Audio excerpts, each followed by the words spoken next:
Syekh Jangkung sendiri memiliki nama asli Syarifuddin.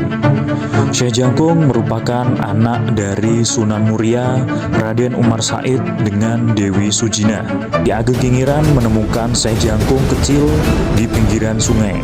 Diceritakan juga bahwasanya Syaridin atau Syekh Jangkung dulunya pernah membunuh kakaknya yang bernama Branjung. Bukan Syaridin kalau tidak bisa memecahkan masalah. Dengan ilmu yang dimilikinya, Syaridin mampu mengisi bak air hingga penuh dan dengan menggunakan keranjang.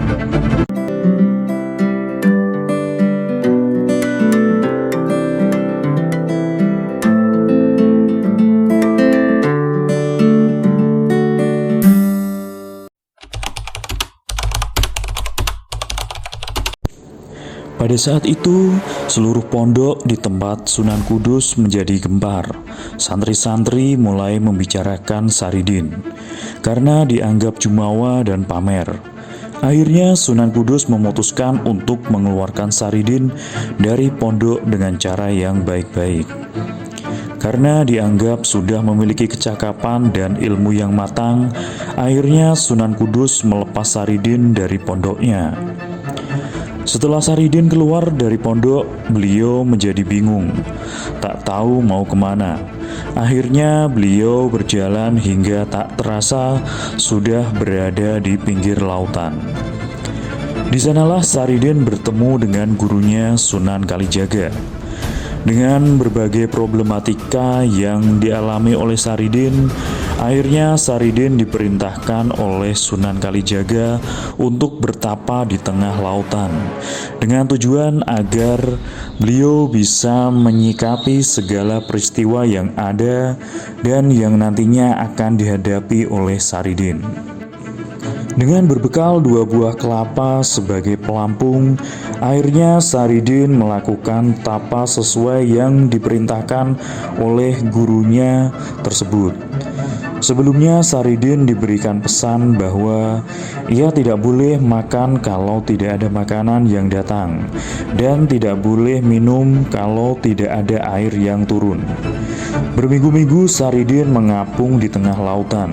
Desiran ombak menghantamnya hingga tak tahu lagi ke arah mana ia berada. Beliau memasrahkan segala sesuatunya kepada Gusti Ingkang Maha Agung, Allah Subhanahu wa Ta'ala. Saat ombak mulai menghantamnya lagi, akhirnya Syaridin terdampar di salah satu pulau, yaitu Pulau Sumatera. Dari sinilah Syaridin akan menata dan menempa ilmu-ilmu yang diberikan oleh gurunya Sunan Kalijaga. Pada saat kelananya di Pulau Sumatera, tepatnya di Palembang, Syaridin bertemu dengan salah satu raja yang sedang menyiapkan pasukannya untuk berperang menyerang kerajaan Mataram. Pada saat Syaridin mengetahui kalau Mataram akan diserang, Syaridin berpikir bagaimana cara untuk menghentikannya. Syaridin membuat kegaduhan dengan masuk ke istana, menyamar menjadi pencuri. Setelah tertangkap, Syaridin pun akhirnya dihadapkan dengan raja tersebut beserta para senopatinya. Saat dihadapkan itulah Syaridin baru menyampaikan kalau dia adalah bagian dari Mataram dan melarang raja tersebut untuk tidak menyerang Mataram. Mendengar hal itu, raja tersebut menjadi murka dan mengajak duel adu kesaktian Syaridin dengan para senopatinya.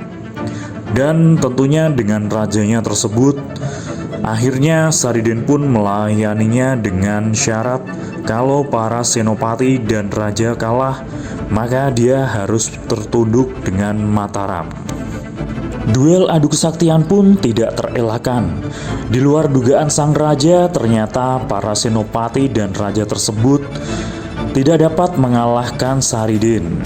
Raja tersebut pun mulai ciut dan akhirnya menyerah oleh Syaridin. Saat raja dan senopatinya akan bersujud hormat, Syaridin menghentikan tindakan mereka. Syaridin menyampaikan kalau dia hanyalah seorang punggawa kerajaan Mataram, bukan seorang raja yang patut diberikan hormat. adalah sang Raja Mataram tersebut. Di sana Saridin menyebarkan dakwah seperti yang disampaikan oleh gurunya Sunan Kalijaga. Saridin di sana juga sering menaburkan kebaikan kepada semua khalayak, membantu kaum duafa dan fakir miskin. Namanya pun sangat terkenal di Pulau Sumatera. Bahkan terkenalnya Saridin tersebut sampai ke telinga Sultan Agung Mataram. Saat terjadi kemelut di wilayah Mataram, tepatnya di daerah Alas Roban, terjadi sebuah prahara. Banyak wanita-wanita yang diculik oleh bangsa siluman yang ada di Alas Roban tersebut. Beberapa warga mengadu kepada Raja Mataram. Sampai akhirnya Raja Mataram memerintahkan untuk memanggil Saridin agar datang menghadap Raja Mataram. Syekh Jangkung pun akhirnya datang menghadap Raja Mataram. Beliau diberikan tugas untuk menangani prahara yang sedang terjadi di Alas Roban tersebut. Syekh Jangkung melaksanakan tugas tersebut dan beliau menuju ke Alas Roban. Sesampainya di Alas Roban, Syekh Jangkung bertemu dengan Ki Jati, seorang yang memiliki ilmu sesat dan bersekutu dengan siluman ular.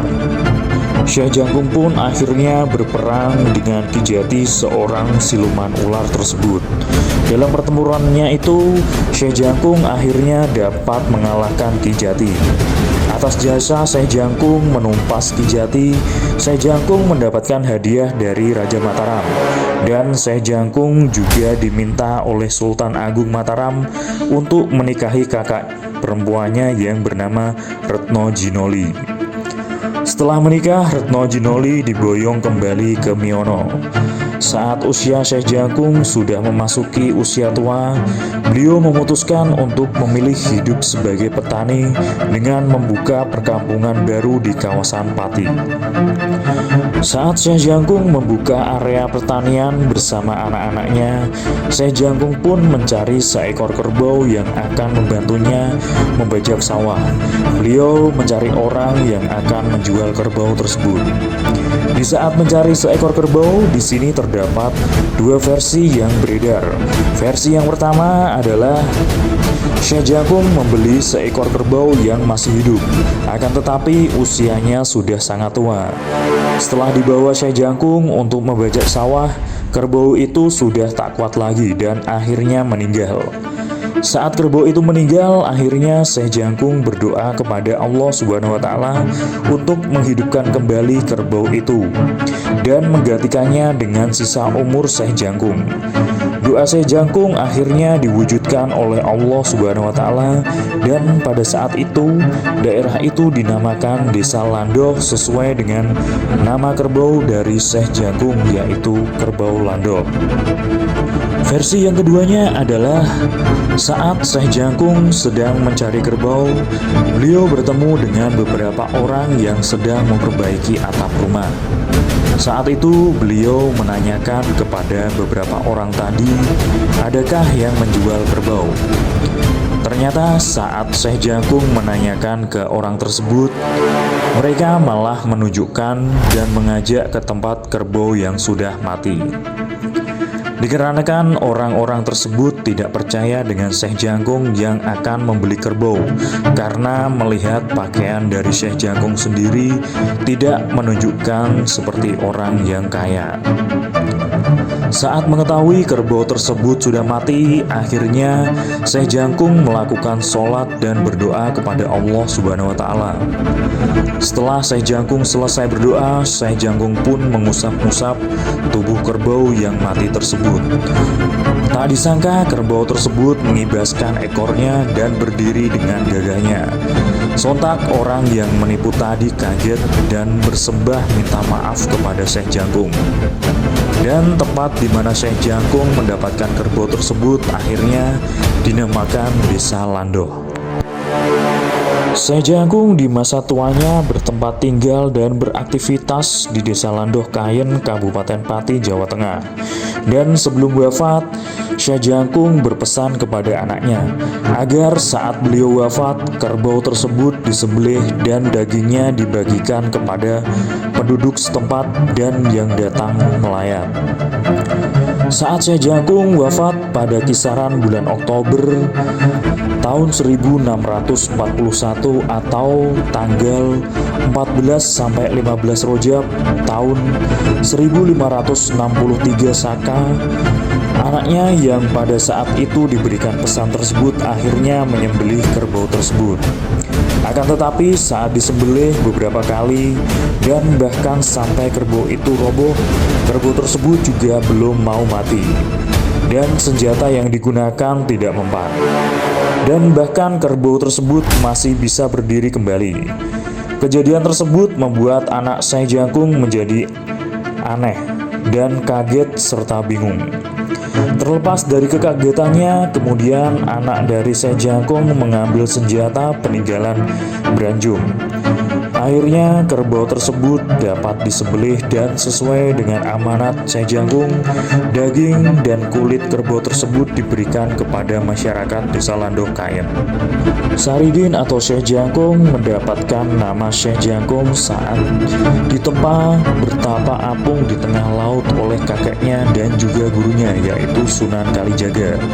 Syekh Jangkung memiliki 5 orang istri yang bernama Nyai Ageng Sarini, Raden Ayu Padanarum, Raden Ayu Retno Jinoli, Raden Ayu Retno Diluwe, dan yang terakhir Nyai Ageng Bakira. Syekh Jangkung meninggal pada tanggal 14 sampai 15 Rajab 1563 tahun Saka Jawa atau tanggal 19 sampai 20 Oktober tahun 1641 Masehi. Dan beliau meninggal dan dimakamkan di Landoh Kayen, Kabupaten Pati, Jawa Tengah. Itu dia mengenai cerita perjalanan hidup dari Saridin atau Syekh Jangkung. Memang banyak sekali versi cerita yang beredar dan berbeda-beda di masyarakat.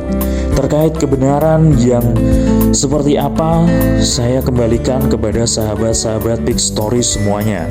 Inti dari cerita ini adalah agar kita semua tidak lupa akan sejarah para leluhur kita, dan kita bisa menjadikan beliau-beliau sebagai tauladan bagi kita semua. Terima kasih buat sahabat Big Story yang sudah menonton video ini. Tak lupa saya doakan buat sahabat semuanya selalu diberikan kesehatan dan berlimpah rezekinya. Saya undur diri dan sampai ketemu lagi di video selanjutnya. Wassalamualaikum warahmatullahi wabarakatuh.